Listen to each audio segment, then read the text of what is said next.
What is up, everybody? Welcome to this Monday episode of Flippin Bats, where we have a lot to cover. Monday reactions. We're going to talk about the AL MVP race, the Dodgers wrapping up the NL West, the AL West, the NL wild card, and the Orioles clinching a playoff spot for the first time since 2016.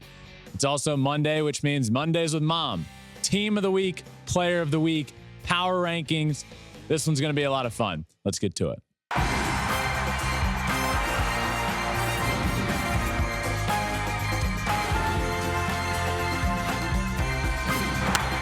ball onto the track, at the wall, it's gone! Home run! Turns on a ball, deep right field, and gone! What a game, what a moment. Happy Monday, my friends. I hope everybody had a great weekend. I am currently rocking a Pirates Roberto Clemente jersey because, well, Roberto Clemente Day was on Friday, and I didn't wear it then when I should have. So I'm wearing it now and acknowledging that I should have worn it the other day. And that's why I'm doing it, because I have a really cool Roberto Clemente jersey. Alex is not joining me today. She is feeling a little under the weather, so hopefully she will be back very soon. But it is just me. Solo again, like the olden days, you know. But there was a lot that happened in baseball, a lot to talk about. The big news that kind of developed a little more over the weekend is the news about Shohei Ohtani. Shohei is shutting it down for the year. The oblique injury just kept lingering and got to a point where it was just time to shut it down. It was absolutely the right decision.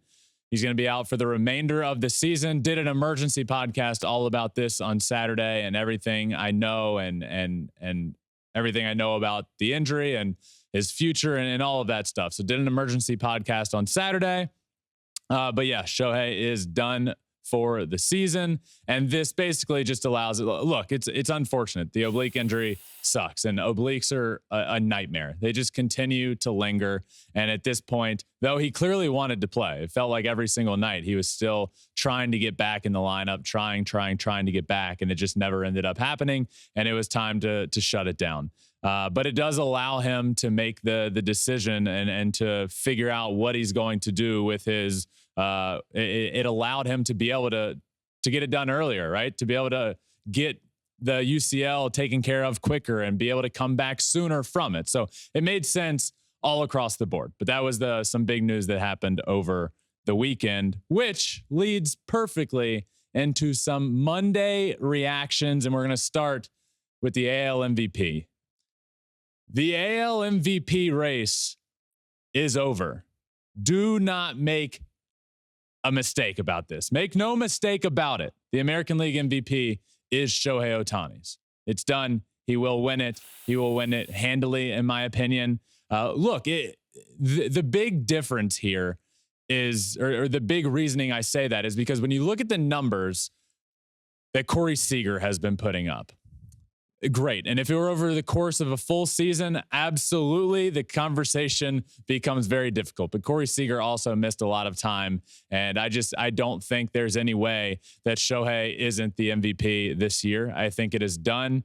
And I really don't think it'll be close. Ultimately ended up with 44 homers, 95 RBIs, hit over 300, 304 on the season, and OPS over 1,000. Those offensive numbers, he would have been the MVP in baseball in the American League had he not thrown a single pitch all year. But he did, to the tune of a 3.14 ERA, a 184 batting average against. He dominated on the mound, and it was just, we were on pace to see the best season of all time. I said that about 2021 when he was the MVP that year. That was the greatest season we've ever seen.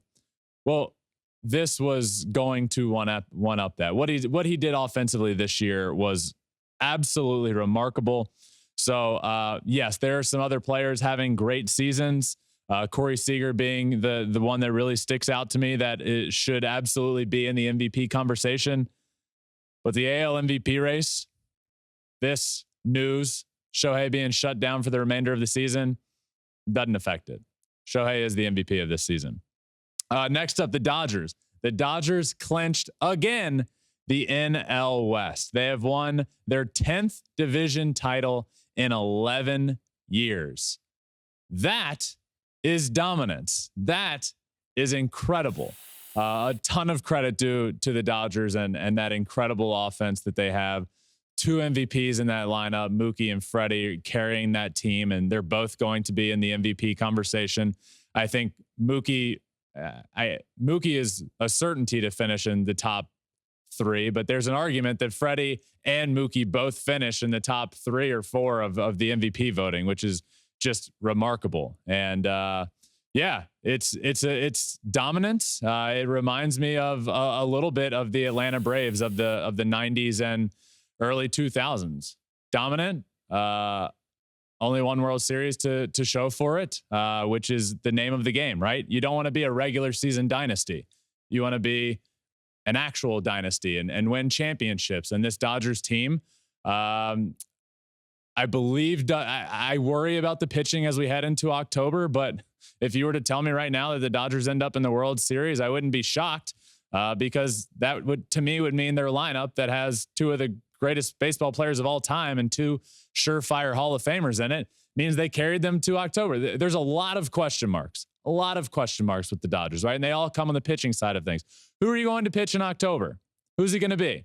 Well, Bobby Miller. Yes. Great.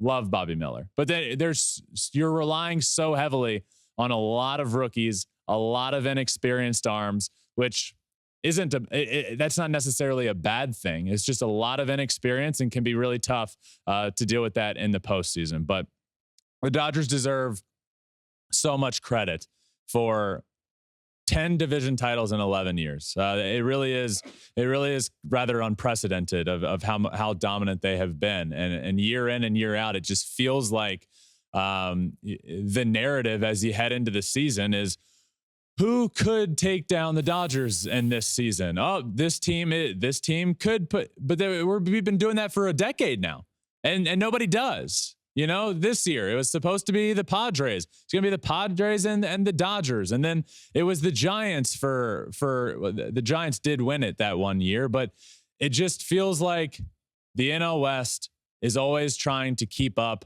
with the Los Angeles Dodgers. And nobody has really been able to do it for a long, long time. It is the definition of dominance. But like I said, you need it to transition into the playoffs. And we're a couple weeks away from getting to see this Dodgers team that is one of the first teams to wrap up a division. We're a couple weeks away from getting to see how they're going to line up their pitching staff and their rotation in October. I'm really excited to see it. And if they have guys that can step up, if Bobby Miller can be a bona fide ace in October, the Dodgers will be a problem because their offense is a problem. It is very, very good. So again, congratulations to the Dodgers on winning the NL West. The other West, the AL West. The AL West perplexes me. All of them, everybody, from really top to bottom. But we're just going to talk about the 3 right now: the Astros, the Rangers, and the Mariners, because nobody is taking advantage of the other teams struggling. The Astros lose a series to the A's, lose a series to the Royals, and they don't really lose much ground in the division because the Mariners just got swept for the first time since June 2nd through the 4th and are currently in their worst stretch of the season. Again, not taking advantage of the Astros struggles. It just feels like the Mariners got to a point just before September started. Now it's September 18th, and their month of September has been awful. I think they're 5-11 in the month of September. It's their worst stretch of the season. So it just finally felt like the Mariners had figured it out, and then they pushed themselves. They're in a playoff spot, and it just felt like they were going to be a problem in the playoffs, and they were certainly going to get there. They dug themselves out of a hole to get where they are, and now they're on the outside looking up at a playoff spot. But luckily for the Mariners, the Rangers also got swept by the Guardians. So the Mariners remain just one game back of a spot. But again, it just feels like nobody in that division wants to take control. And I think the biggest one to me is the Astros. You have these other teams struggling. You have the Rangers. You have the Mariners. They're both really struggling against, for sure, tougher opponents. The Astros have been playing the Royals and the A's. If you were to head into this week and hear, okay, the Mariners are going to get swept by the Dodgers and the Rangers are going to get swept by the Guardians, and the Astros, they're playing the A's and the Royals. Great. We're going to look up at the end of this week, and the Astros are going to have at least a 5-game lead in the division. Well, that didn't happen at all. Not even close. In fact, the Astros are sitting just 1.5 games up on the rest of the division at this point. So the AL West contenders are all struggling, all of them. Not a great time to be struggling. Not the worst time if you can ultimately get in, but yeah, nobody is taking advantage of it out there in the AL West. On the National League side of things, the NL wildcard race is proving to be one of the best wildcard races I feel like I've seen in a long, long time, just because of how many teams are in it. The teams that are in the race, there's 5 teams fighting for 2 spots at this point. So I'm not including the Phillies here. The Phillies have the number 1 wild card seed right now. The number 1 wild card spot. I don't think they're going to give that up. They mathematically could. They're up by like 3.5 games. They could, but I think the Phillies are going to be the number 1 wild card. Then you have the Cubs in the 2 spot. But the Cubs have been struggling badly. Losers of 4 straight entering this new week, and now they're in the 2 spot, but it's just half a game up on the next 2 teams below them, because right below them, the D-backs and the Marlins are both tied for the 3rd and final spot. So you have the Phillies a good bit ahead, and then you have the Cubs, D-backs, and Marlins all separated by only a half a game. The Cubs are up by half a game there. And then you can throw in the Reds, who are just a half a game out behind those 2 teams tied in the 3rd spot. And then you have the Giants, who are just 2 games back and now starting a big series with the D-backs. So it's all really tight, and there are 5 teams fighting for 2 spots, and just the teams that are involved. Imagine at the beginning of the season, somebody telling you down to the last week of the year, there's going to be 5 teams fighting for 2 wildcard spots, and those teams are going to be the Cubs, the D-backs, the Marlins, the Reds, and the Giants. I don't think many people would have believed that. And I think that's what makes this really exciting, is because these are teams that have been struggling for the last few years or haven't had a lot of playoff success lately. And now they're all in the midst of a playoff race, and those stadiums have been packed with fans coming to watch them all play. But the NL wildcard race is an absolute blast to watch right now. It has been really, really fun. But back to the American League, the Orioles, the Baltimore Orioles have clinched a playoff spot. Congratulations to them.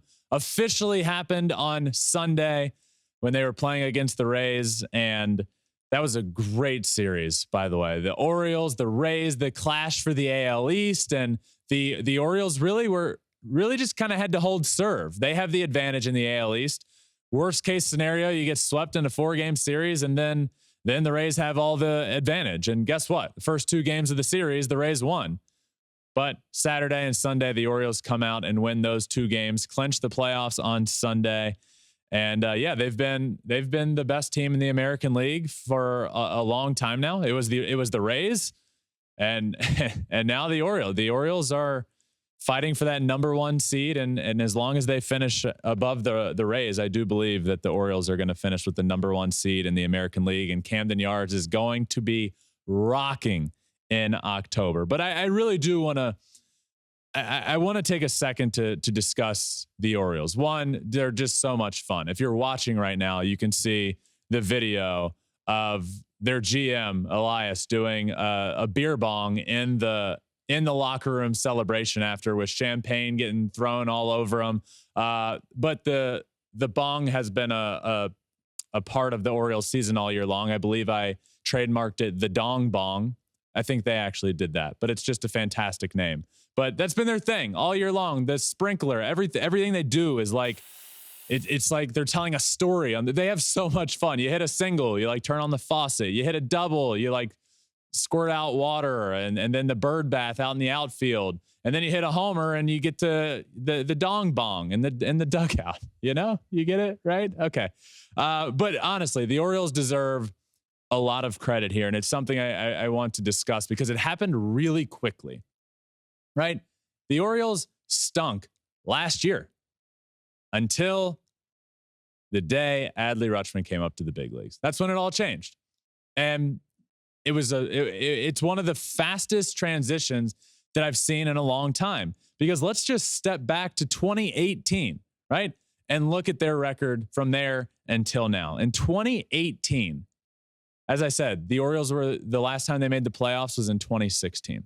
In 2018, the Orioles were 47 and 115. 47 and 115. In 2019, the Orioles were 54 and 108. In 2020, they were 25 and 35 in that short season. In 2021, they were 52 and 110. In 2022, they were 83 and 79. And in 2023, on September 18th, they are 92 and 56 and have their eyes on the number 1 seed in the American League. And it just feels like day in and day out, one day after another, they're calling up another top prospect. More and more and more of them are on the way. Jackson Holliday is probably not going to be one of those guys called up this year, but that speaks even more volumes to the future and how bright it continues to be. We haven't even seen the potential of what the Baltimore Orioles are going to be over the next 5 to 10 years. All these guys they have coming up, and it all started with Adley Rutschman. Adley comes up, the franchise turned around forever. So the Orioles are back in the playoffs. They deserve a ton of credit for that. Also, mentioned that series, Orioles and Rays. Great series. Rays win the first 2. Orioles win the second 2.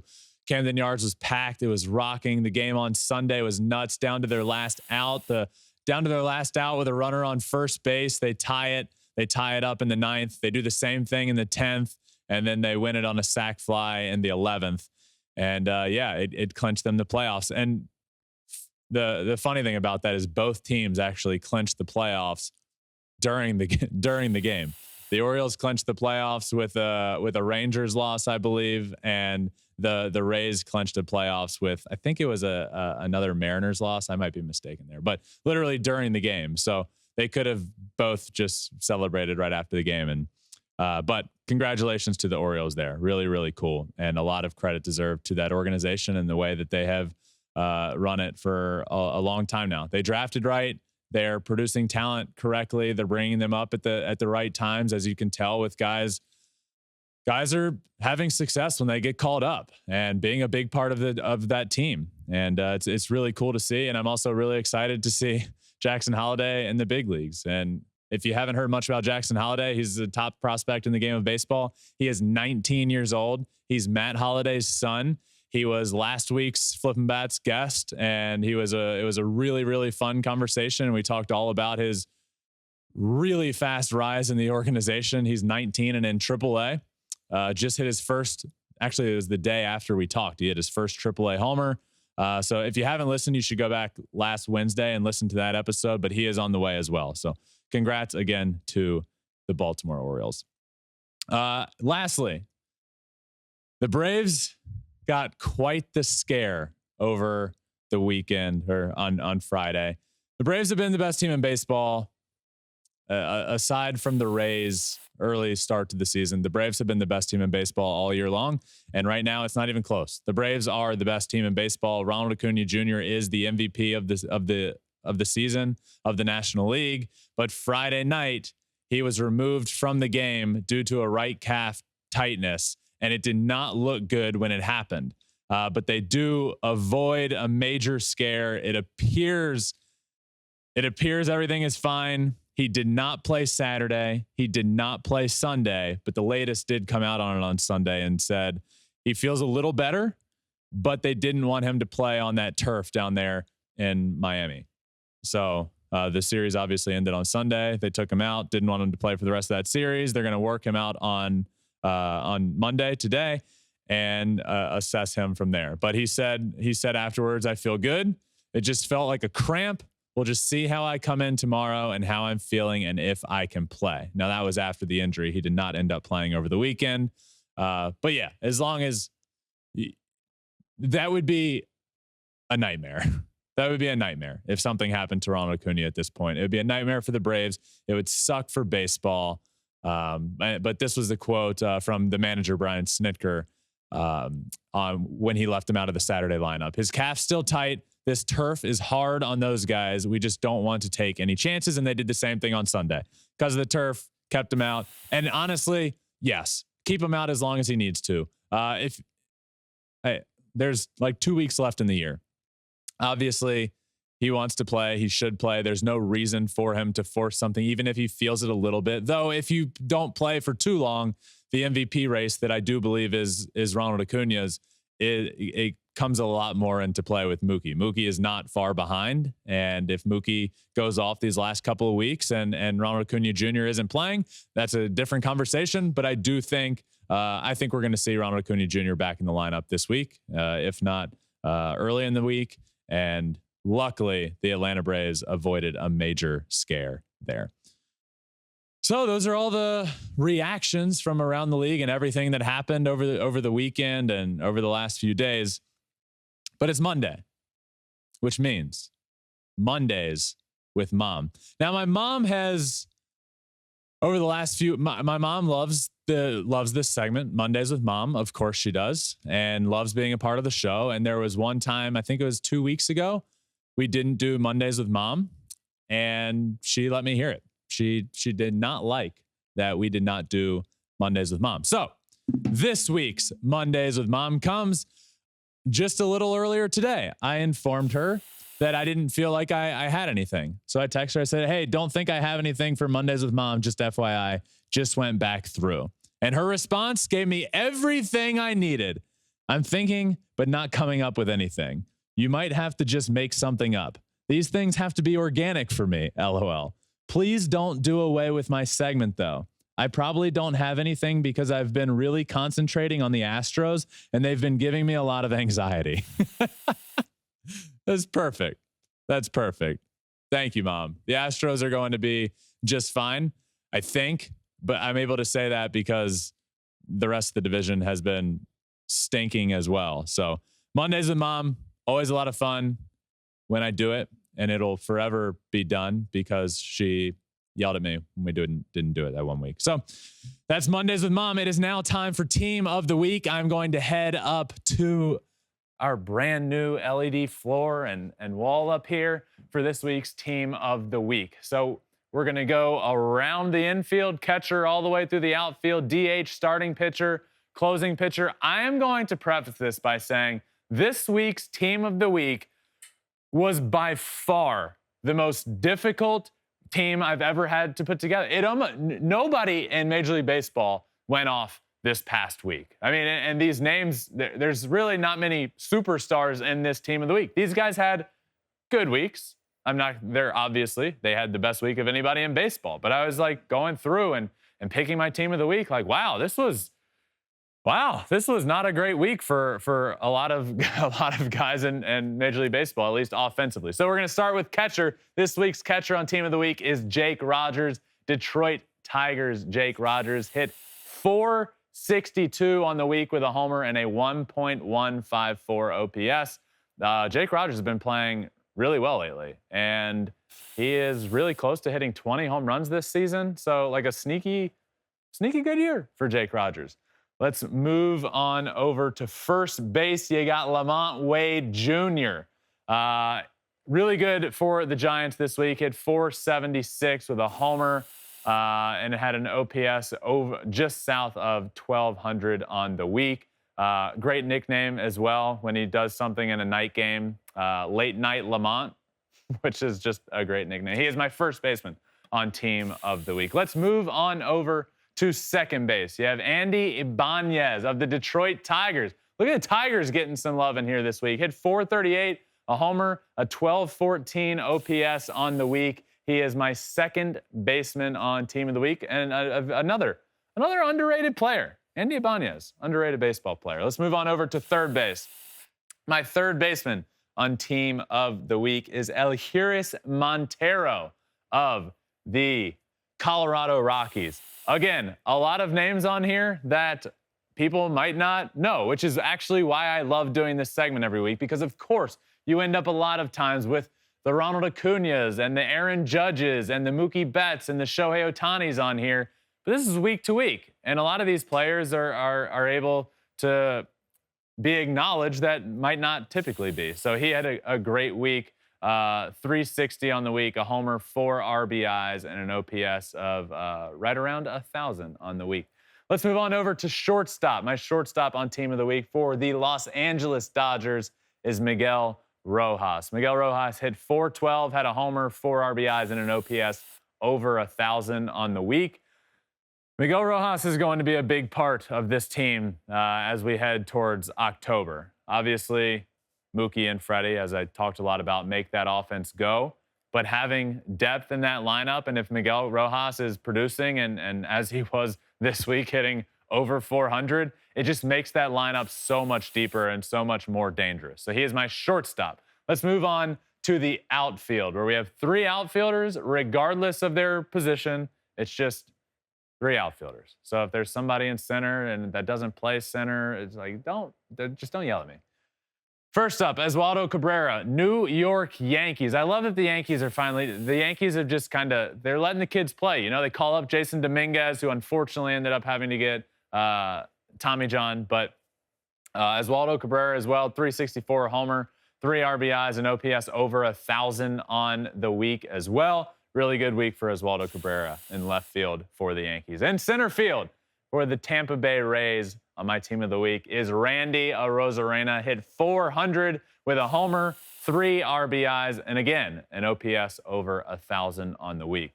Randy was in fuego this week. He's my second of 3 outfielders. Lastly, my third outfielder is Robbie Grossman of the Texas Rangers. He had a really good week. Hit over 400, 2 homers, an OPS of over 1,200 on the week. The Rangers are struggling, but it ain't because of Robbie Grossman. There's a lot of guys in that lineup that, the Rangers are a different conversation. The Rangers have some pitching and bullpen issues, but Robbie Grossman has been really good for that offense. He is my third of 3 outfielders. Last up, offensively, is my designated hitter on team of the week, Mark Canha. 316, 2 homers, 6 RBIs, and an OPS of right around 1,000 on the week. Big underrated pickup for the Brewers, by the way. They needed offense. I said they needed to go get offense. It's very obvious they need offense. That's what they needed last year.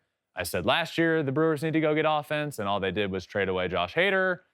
This year, they actually went out and got offense. They went and got Mark Canha, not the biggest, sexiest move that people are going to want at the deadline, but it was a good offensive bat, and he's producing for them, and he's producing for a first-place team that's going to get into the playoffs, and we're going to see Mark Canha being a big part of this lineup come October. He's my designated hitter on team of the week. Lastly are the 2 pitchers. We're going to start on the mound. Starting pitcher, Lucas Giolito. Cleveland Guardians legend Lucas Giolito. Got the win on the mound, 7 innings pitched, 12 strikeouts. Just 1 walk, 12 punch-outs, 0 earned runs, and only 2 hits given up. This was prime Lucas Giolito. This is what he was a couple years ago when he's out there dominating. He's got one of the best changeups in the game, but it feels like for a little while it's just been hit or miss, and this was Lucas Giolito locked in for sure. He's my starting pitcher on team of the week. Lastly, my closer on team of the week is Will Vest for the Detroit Tigers. Now, Alex Lang is the closer there, but Will Vest did end up with a save on the week. This is probably where I struggled. There were not a lot of closers that got a lot of saves this week. I don't know what was going on around the game of baseball. Not a lot of good closers this week. But Will Vest is great. A save, had 2 holds on the week as well. 4 1/3 innings pitched and 7 strikeouts, no runs. So that is that's a great week. I'm not downplaying what Will Vest did by any means. 4 1/3 innings, 7 punch outs, no runs, only 2 hits on the week, a save and 2 holds. So Will Vest rounds out my team of the week. That's 3 Tigers on here. Will Vest, Jake Rogers, Andy Ibanez. Wow. But that does it for my team of the week. Now to announce my player of the week, and that is going to be Robbie Grossman for what Robbie Grossman did this week. 409, 2 homers, 8 RBIs. I feel like the last couple of weeks, I think it's the last 3 weeks, there's been a Ranger on this team of the week that is dominating. It's been Mitch Garver a couple weeks, and now Robbie Grossman dominating on the week. But the Rangers, it's honestly frustrating to watch what all of the AL West is doing. It really is. You have the Astros, the Mariners, and the Rangers, and they're all just struggling. They can't figure it out. But it's not because of Robbie Grossman. 409, 2 homers, 8 RBIs. Robbie Grossman is my player of the week, which leads, as it always does on Mondays, to the last thing we're going to talk about here today, and that is the new and improved and updated, whatever adjective or you want to use, new power rankings time. Top 10 Major League Baseball power rankings for this week. We're going to start over here with number 10. Number 10 is the Arizona Diamondbacks. Now, they were not, they're here at 10. They're 78 and 72. They are in that wild card hunt, the NL wild card race, and currently tied with the Marlins entering this new week for the 3rd and final spot in that NL wild card. They're playing pretty good baseball. They've been right on the cusp of the top 10 for the last few weeks. In it, just out, and now they're here at number 10 on this week's power rankings. Moving on to number 9, you have the Minnesota Twins leading the AL Central. They're 79 and 71. Twins are going to get into the playoffs. They're going to win the AL Central, and we'll see if they can win their first playoff series in a long, long time. Let's move on to number 8, the Philadelphia Phillies. The Phillies are 81 and 68. They're going to be in the playoffs. They're going to be a wild card team. They're going to probably get that number 1 wild card spot. They're going to be a problem in the playoffs. Now, we might be heading straight for another clash. If they end up with the number 4 seed, which is the number 1 wild card spot, they're going to have to play the 5 seed, the wild card team right below them. And if they win that, they're heading straight for another NLDS battle and matchup with the Atlanta Braves. So we will see if we get that again. But they are absolutely capable. The Braves are the best team in baseball. The Phillies are absolutely capable of doing it again, what they did last year of taking them down. Would I predict it happening? No, but it'll be a fun series for sure. They're at number 8. At number 7, you have the Toronto Blue Jays up 2 spots. The Blue Jays are 83 and 67. Yeah, they've been playing good baseball. They got the place rocking. The Rogers Center's rocking up there in Toronto. Offense has definitely picked it up. They're another team. If they can get in, they're going to be a problem because of the dominant pitching, really good offense as well. We will see, though. They are in that AL wildcard hunt. There's not as many teams, and it's not quite as crazy as the National League, but it's going to come down, I think, to the Blue Jays, Mariners, Rangers, Astros if they don't win the division, but those teams are kind of going to be all right there battling it out. And right now it looks like the Blue Jays that want to be the team to grab a hold of it and get into the playoffs. They're here at number 7. Moving on to number 6 this week, the Milwaukee Brewers. The Brewers are 84 and 65, playing good. Same sort of thing with the Twins in the AL. The Brewers are going to win the NL Central. They're the best team in the NL Central. They pitch really well. I'm excited to watch them in October. And, I feel like I've said this for the last few years when they do get in. They're tough when they do get in because of their pitching, but they've never – it feels like they're missing offense. And maybe Mark Canha is going to be the piece that makes the lineup a little deeper, and we will see. I still do worry about the Brewers' offense, but they can pitch as well as anybody in the league. All right, top 5 time. Top 5 of this week's power rankings. The Houston Astros are here at number 5. Had to bump them down. Tough week. Really tough week. Lost both series. And those are 2 series to the A's and the Royals. So you have to bump them down. 84 and 66. I do believe they are one of the best teams in baseball, and we saw that leading up to this past week when they were just dominating teams and historically good offense in series, and then they just kind of go through these lulls. And this is one, honestly, if I'm the Astros or if you're an Astros fan, it almost feels like an unacceptable lull to go through when you have the rest of the division struggling, and then you have the A's and the Royals in a week, and you don't take advantage of that.